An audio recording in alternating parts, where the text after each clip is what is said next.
ద్రమది వీరగడ్డ గండర గండడు కొమురం భీముడే నీ బిడ్డ కాకతీయ కళా ప్రభల కాంతిరేఖ రామప్ప గోలుకొండ నవాబుల గొప్ప వెలుగె చార్మినారు జై తెలంగాణ జై జై తెలంగాణ జై తెలంగాణ జై జై తెలంగాణ సిరి వెలుగులు విరజిమ్మె సింగరేణి బంగారం అణువణువున ఖనిజాలే నీ తనువుకు సింగారం సహజమైన వన సంపద చకనైన పువ్వుల పొద సహజమైన వన సంపద చక్కనైన పువ్వుల పొద సిరులు పండే సారమున్న మాగాణమే కదనీయద జై తెలంగాణ జై జై తెలంగాణ జై తెలంగాణ జై జై తెలంగాణ జయ జయ హే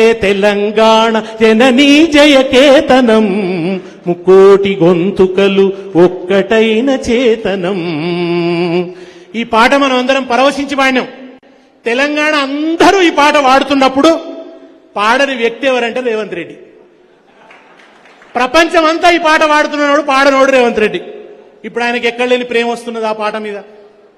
మీద నుంచి ఇంకో మాట అంటున్నాడు, కాకతీయుల గుర్తులు తీసేస్తాడట, కాకతీయ తోరణం. నిజానికి కాకతీయ తోరణం గురించి హైమవతి గారనే ఒక యూనివర్సిటీ ప్రొఫెసర్ మాట్లాడింది. ఏమన్నదంటే, అలావుద్దీన్ ఖిల్జీగా సార్ వరంగల్ మీద దాడి చేసింది, ప్రతాపరుద్రుడి మీద. మాలిక్ కాఫర్ దాడి చేసినప్పుడు అన్ని విధ్వంసం చేశారు, గుళ్ళు గిళ్ళు అన్ని ధ్వంసం చేశారు. ధ్వంసం చేయండి ఈ తోరణం, ఎందుకంటే దాని మీద దేవుళ్ల బొమ్మలు లేవు, అది సెక్యులర్ గుర్తు అని చెప్పింది ఆమె. నేను చెప్పలే, కాకతీయ యూనివర్సిటీ హైమవతి అనే ప్రొఫెసర్ చెప్పింది, బీబీసీ వాళ్ళతో చెప్పింది. ఎంత అద్భుతంగా అంటే, దాని మీద 2 హంసలు ఉంటాయి, అవి క్షీర నీర న్యాయానికి గుర్తు. అంటే ట్రాన్స్పరెంట్ ఉండాలి, ప్రభుత్వం అనేది ట్రాన్స్పరెంట్ ఉండాలని. కింద 7 కలశాలు ఉంటాయి, అది సమృద్ధికి గుర్తు, సౌభాగ్యం ఉండాలి అని. 2 మొసళ్ళు ఉంటాయి. మొసళ్ళు ఎందుకు పెట్టిరంటే, నీళ్లున్నాయి తెలంగాణలో, చెరువులు ఉన్నాయని చెప్పడానికి మొసళ్ళు పెట్టిరు.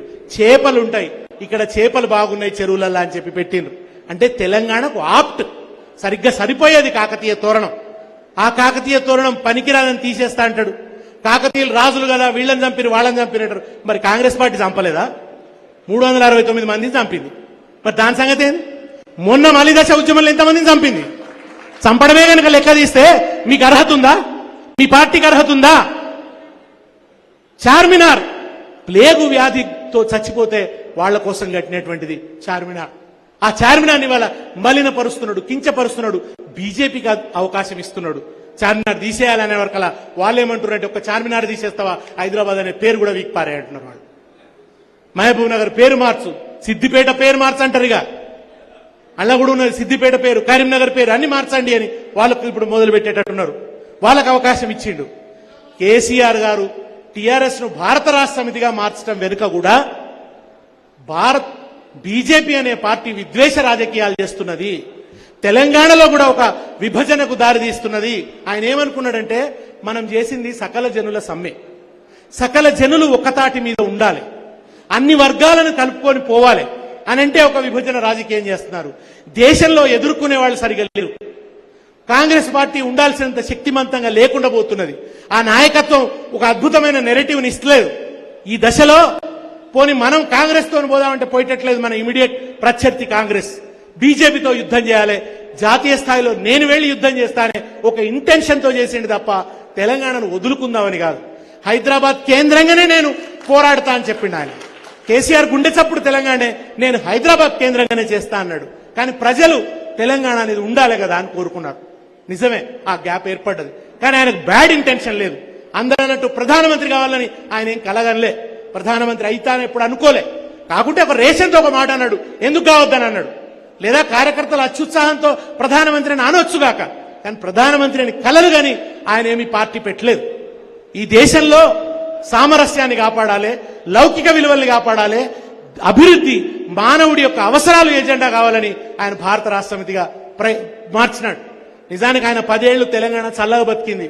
నీళ్లు మంచిగా ఉన్నాయి, కరెంటు మంచిగా ఉన్నది, పంటలు మంచిగా పండినాయి, గ్రామాలు అభివృద్ధి చెందినాయి.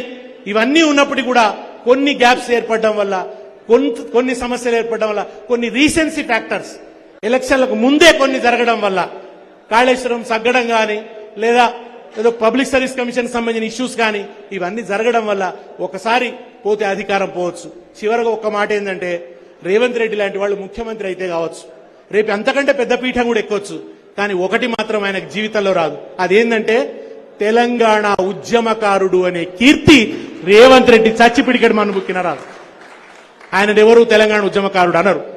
చివరకు ఒక మాట ఏంటంటే సిద్దిపేటలో ఉండి పోరాడిన ఒక తెలంగాణ పోరాట కార్యకర్త పాద ధూళికున్న విలువ కూడా రేవంత్ రెడ్డికి లేదు. జై తెలంగాణ.